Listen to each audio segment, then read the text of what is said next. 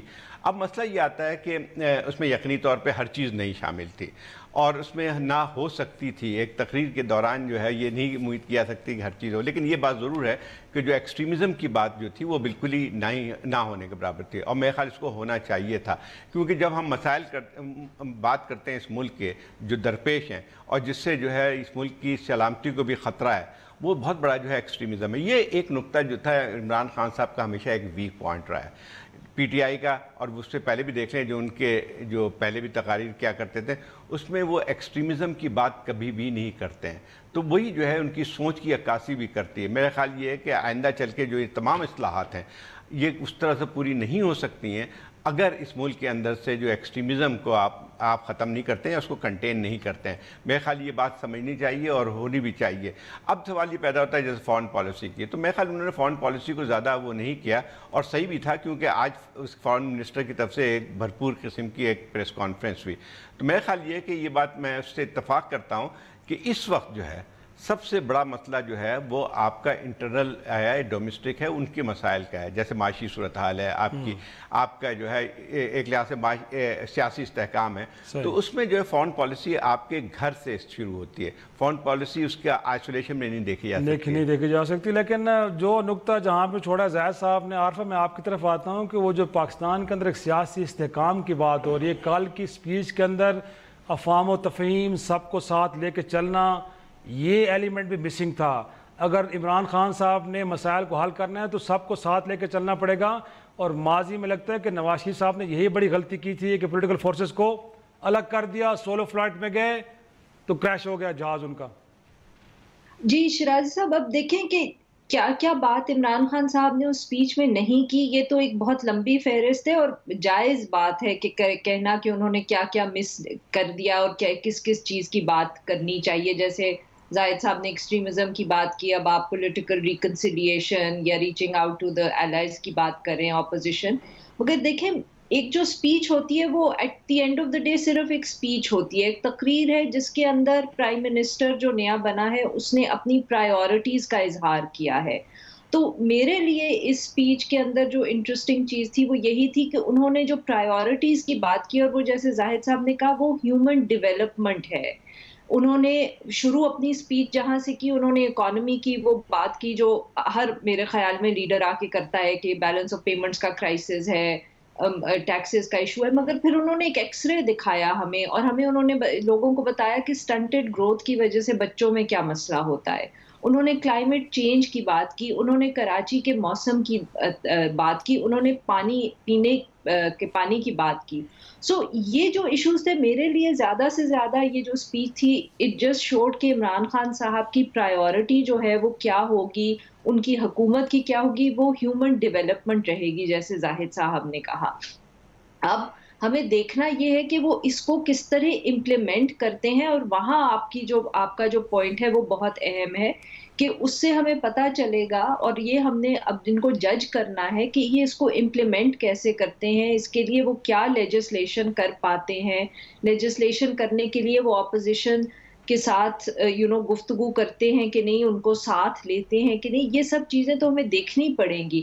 مگر ابھی as I said صرف پرائیورٹی کی بات ہے. میں جب کل وہ اسپیچ سن رہی تھی تو مجھے یاد آئی جو 97 کے اندر نواز شریف صاحب جب پاور میں آئے تھے تو انہوں نے جو اسپیچ کی تھی, اور اس میں کیا اہم بات تھی جو جس سے مجھے ان کی پرائیورٹیز اس وقت کی یاد رہتی ہیں, وہ یہ تھی کہ انہوں نے کہا میں جمعے کی چھٹی بند کر رہا ہوں, میں اتوار کی چھٹی کروں گا, کیونکہ ہمیں اگر ساری دنیا کے ساتھ بزنس کرنا ہے تو پھر ہمیں چھٹی بھی اسی دن کرنی چاہیے جس دن ساری دنیا چھٹی کرتی ہے, تاکہ ہم مارکیٹس جب ان کی کھلی ہیں تو ہماری بھی کھلی ہوں. سو اس سے ان کی حکومت کی آپ کو پرائیورٹیز نظر آتی تھیں کہ وہ بزنس کے پوائنٹ آف ویو سے دیکھ رہے تھے.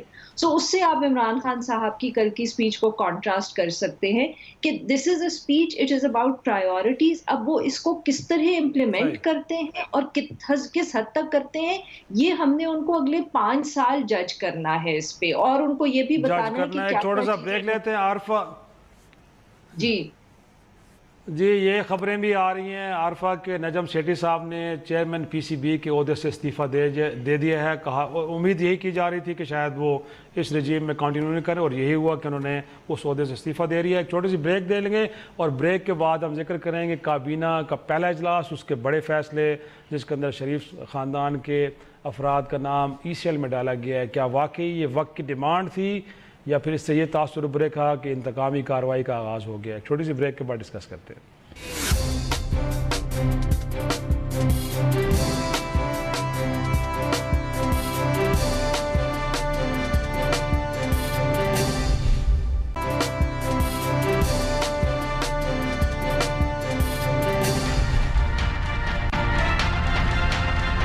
نواز شریف صاحب, ان کی صاحبزادی مریم نواز شریف جو بھی جیل میں ہیں, ان کے نام ایگزٹ کنٹرول لسٹ کے اوپر ڈالے جائیں گے.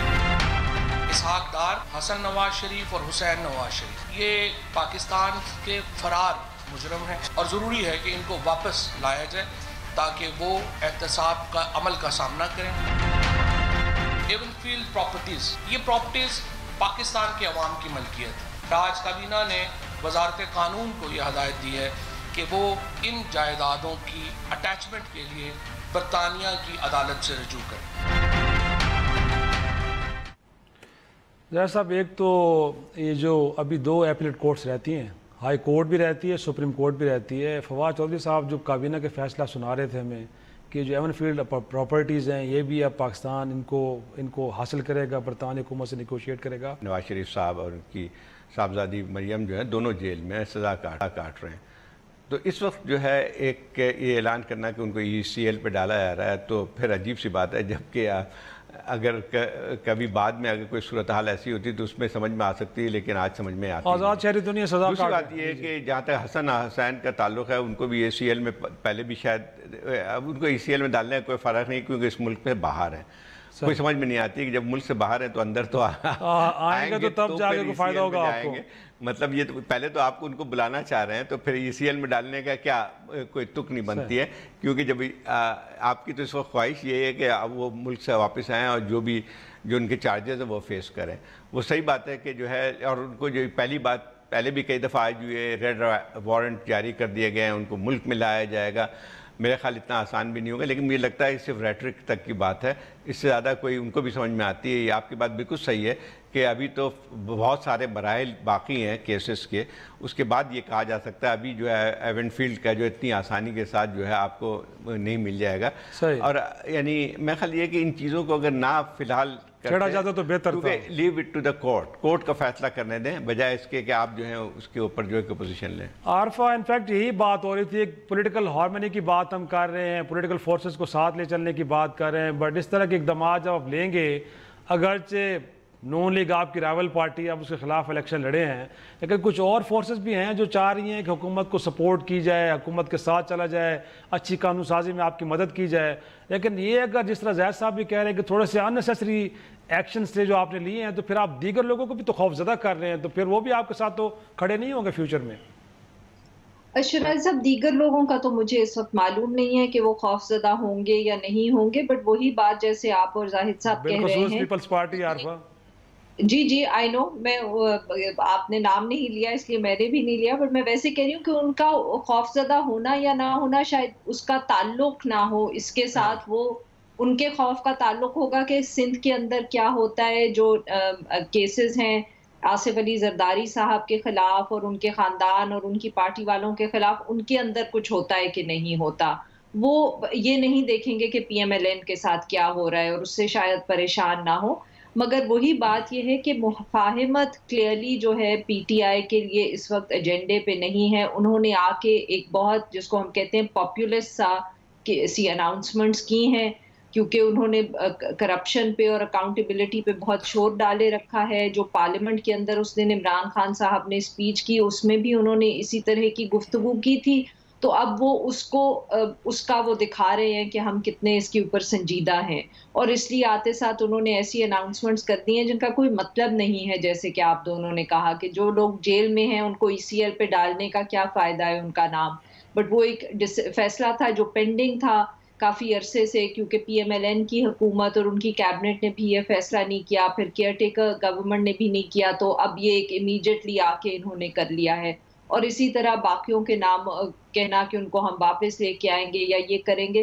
سو یہ بالکل ایک پاپولسٹ سا میجر ہے، اپنے سپورٹ بیس کے لیے پی ٹی آئی نے کیا، اور اگر یہ نہ کرتے تو بہتر ہوتا، کیونکہ اس وقت ضرورت ملک کے اندر یہی ہے کہ پارلیمنٹ کے اندر جتنی بھی پولیٹیکل پارٹیز بیٹھی ہیں اور جتنی بھی ناراض ہیں، کچھ نہ کچھ کوشش تو پی ٹی آئی کو کرنی چاہیے ان سے گفتگو کرنے کی. ان کے اسپیکر تو جا کے مل رہے ہیں ان لوگوں سے کہ بھئی آپ ہم سے بات کریں، گفتگو کریں، پارلیمنٹ کے اندر شور شرابہ کم ہو، زیادہ ڈیبیٹ اور اس طرح کی بات ہو.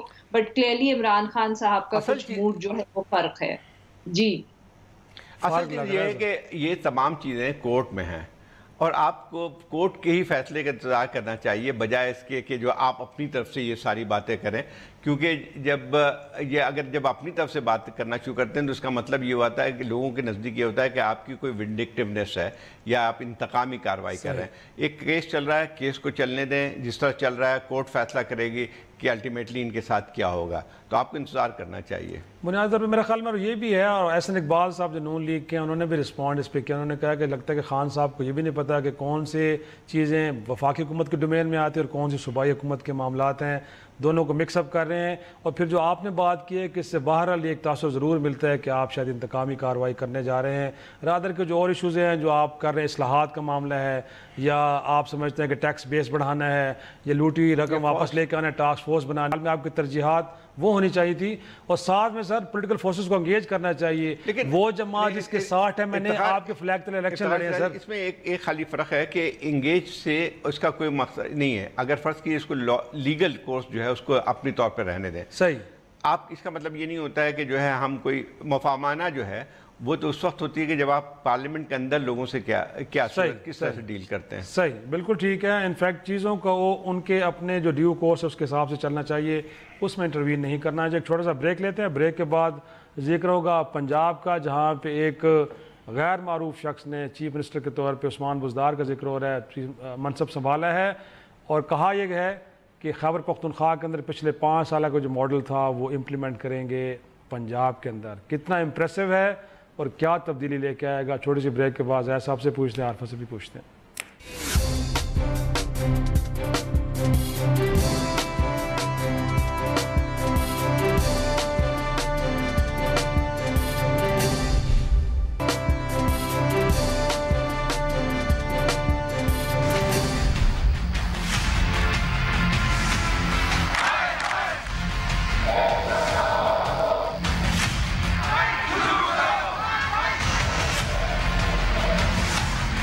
عثمان احمد خان بزدار پنجاب منتخب قرار دیا گیا ہے. ہم اسٹیٹس کو بھرپور طریقے سے کوشش کریں گے اس کو ہم توڑیں گے. جتنے بھی میرے ممبران ہیں, جو میرے ہاؤس کے ممبر ہیں, جو میرے کولیگ ہیں, انشاءاللہ یہ سب اپنے حلقوں میں وزیر اعلیٰ ہوں گے.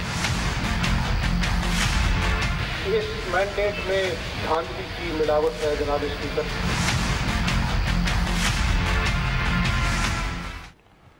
میرے تمام ایم پی ایز اپنے اپنے حلقوں میں چیف منسٹر ہوں گے. عثمان بزدار آ گئے سر, عام آدمی آ گئے پنجاب میں اور کہہ یہ رہا ہے کہ کے پی کے کا ماڈل بڑا بیسٹ ہے, وہ اس کو اٹھا کے لے آئیں گے اور یہاں پہ اسٹیٹس کو توڑیں گے. اگرچہ شہباز شریف کا کہا جاتا ہے کہ ڈیولپمنٹ ماڈل کے ساتھ چلتے ہیں, بڑے ترقیاتی کام کیا, انہوں نے کہا کچھ بھی نہیں ہوا, بہت پنجاب بڑا پنجاب پسماندہ ہے اور ہم ترقی کی ایک نئی لہر لے کے آئیں گے. آپ کو لگتا ہے تو یہ بتائیے سر کہ واقعی جو کے پی کے کا ماڈل تھا بڑا زبردست تھا؟ نہیں دیکھیں, دو چیزیں. ایک تو یہ بات ہے کہ ابھی تک یہ معمہ حل نہیں ہو سکا ہے کہ سارے لوگوں کو چھوڑ کے جو ہے انہوں نے عثمان بزدار صاحب کو کیوں وزیر اعلیٰ بنایا ہے, کیونکہ اس پہ خاصی ان کی اپنی پارٹی کے اندر بھی جو ہے, پی ٹی آئی کے اندر بھی جو ہے اس بارے میں کافی تجسس پایا جاتا ہے کہ یہ جو ہے اس کو کس طرح سے کیا گیا. پسماندہ علاقے سے ہونا میرٹ تو نہیں ہے نا. دوسری بات یہ کہ یہاں پہ پسماندہ علاقے سے ہیں تو اس کا مطلب یہ اس سے پہلے بھی جو ہیں اس قسم کے جو عہدوں پہ بڑے بڑے عہدوں پہ فائز ہوئے.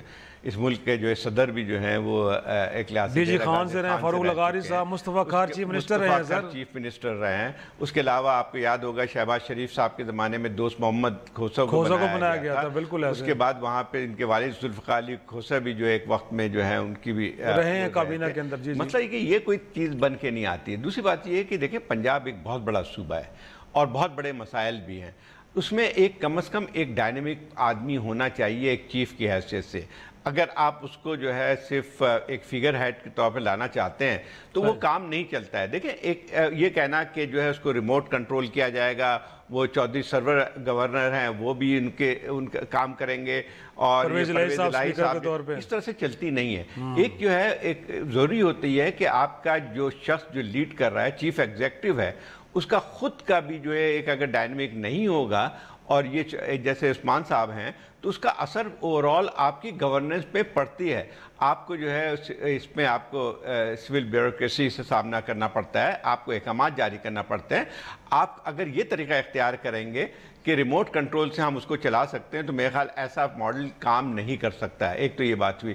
دوسری بات یہ آتی ہے کہ دیکھیں جو عمران خان صاحب کا ایجنڈا ہے جس میں یہ وہ کہہ رہے ہیں کہ ہیلتھ, ایجوکیشن اور ہیومن ڈیولپمنٹ پہ سارا زور ہوگا, پولیس کو ریفارم کریں گے, اس کا سارا کام جو ہے وہ پروونسز میں ہے. اور پروونسز میں جب بات کرتے ہیں تو یہ اس میں ضروری ہوتا ہے کہ جو ایک شخص آپ کا وہاں پہ لیڈ کر رہا ہے وہ ان تمام چیزوں سے اچھی طرح واقف ہو. اگر نہیں بھی ہو تو تھوڑا بہت جو ہے اس کو پتہ ہونا چاہیے. ایک اس کی جو ہے ایک جس کو کہتے ہیں کہ اس کی کوئی شخصیت, پرسنالٹی بھی ہونی چاہیے. یہ کہنا کافی نہیں کہ اس کے گھر پہ وہ نہیں ہے, لائٹ نہیں آتی, یہ سب غلط بات ہے. ان کی اگر پراپرٹیز کا دیکھا جائے تو اچھی خاصی ان کی پراپرٹی موجود ہے. یہ کسی کی سمجھ میں نہیں آ رہی ہے کہ کس کے کسی کے نامنیٹڈ تھے. اگر یہ کہا جاتا ہے سٹاپ گیپ ارینجمنٹ, جو ہے سٹاپ گیپ ارینجمنٹ نہیں کام کرتی ہے, یہ غلط طریقہ ہے.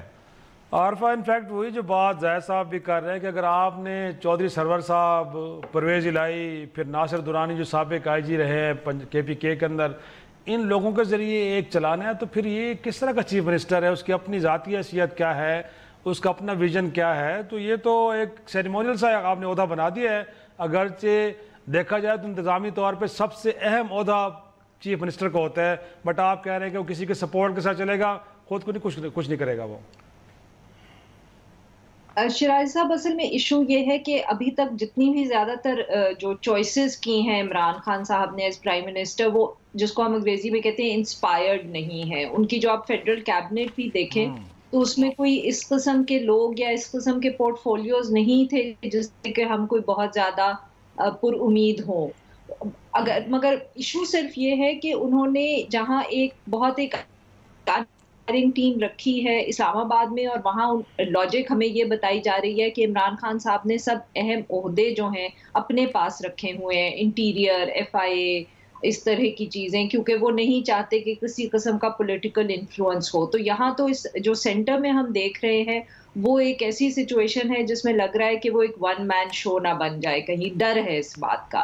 اچھا, جہاں پنجاب ہے, پنجاب کے اندر سچویشن سو فار بالکل مختلف ہے، کیونکہ وہاں ہمیں باتیں جس طرح کہ آپ نے اور زاہد صاحب نے بھی کہا کہ جو چیف منسٹر صاحب آئے ہیں وہ لگ رہا ہے کہ وہ بالکل ایک کمزور چیف منسٹر ہوں گے، وہ شہباز شریف جیسا ایک ون مین شو نہیں ہوگا اور بہت سارے پاور سینٹرز ہوں گے. تو ویسے سچ بات تو یہ ہے کہ تھیوریٹکلی میرے خیال میں بہت سارے پاور سینٹرز ایک ون مین شو سے ہمیشہ بہتر ہوتے ہیں، مگر پنجاب کے اندر کیا وہ ایک بہت سارے پاور سینٹرز کا مطلب یہ بھی ہوگا کہ کیبنٹ بہت اچھی نکلے گی؟ اس کا ہمیں انتظار کرنا پڑے گا دیکھنے کے لیے. مگر یہاں میں آپ سے اگری کروں گی کہ جو چیف منسٹر کی چوائس ہے وہ ایک بہت ان انسپائرنگ چوائس ہے، اور وہاں مطلب کہ ابھی تک بہت کم لوگ ہیں جنہوں نے تعریف کی ہے. خیبر پختونخوا کی جہاں وہ بات کرتے ہیں جو نئے چیف منسٹر صاحب ہیں، وہ ٹھیک ہے، ہم دیکھتے ہیں، کیونکہ اگر میرے خیال میں اگر انہوں نے اپنے وہ جو 100 ڈے ایکشن پلان کے اندر 2-3 چیزیں ہی کرنی نا، یا ان کے اوپر کام شروع کر دیا، تو میرے خیال میں بہت اچھی چیز ہوگی. اور وہ 2-3 چیزیں یہ ہے کہ ایک وہ ساؤتھ پنجاب کا صوبہ بنانا شروع کر دیں یا اس کے اوپر لیجسلیشن کر دیں. دوسرا یہ ہے کہ وہ پولیس کے ریفارمز کرتے. تو اگر وہ اس طرح کے بھی 2-3 موٹے کام شروع کر دیتے ہیں تو ہمیں امید ہو سکتی ہے. ہمیں زیادہ تر ایز آئی سیڈ ہمارا مسئلہ پاکستان میں یہ ہے کہ ہمارے پاس انسٹیٹیوشنز نہیں ہیں، تو ہم انڈیویجولز کے اوپر بہت زیادہ اہمیت دیتے ہیں. تو اس لیے فیڈرل کیبنٹ سے بھی اس وقت ہم لوگ ان کی چوائس دیکھ کے بھی پریشان ہیں، اور جو پنجاب کے اندر ایک واحد چوائس ہمارے سامنے آئی ہے اور بہت عرصے کے بعد آئی ہے، کیونکہ کتنی دیر سے سب اسپیکولیشن کر رہے تھے، تو وہ بھی ان انسپائرنگ ہے. But as I said rather than that chief minister let's see کہ وہ باقی کیبنٹ کیسی لاتے ہیں اور ان کے پہلے 100 یا 2-3 مہینے کے اندر وہ ایکشنز کیا لیتے ہیں.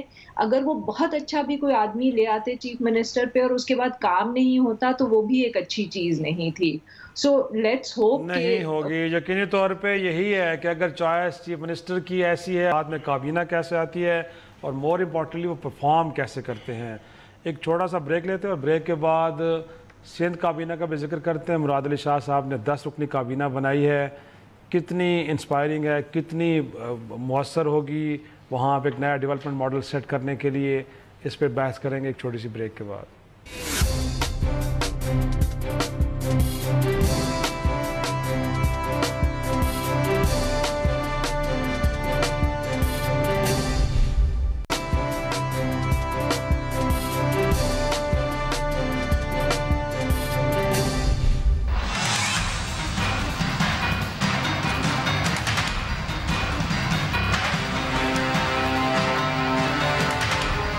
اسلامی نظریے کو برقرار رکھنے کے لیے کوشاں رہوں گا جو قیام پاکستان کی بنیاد ہے.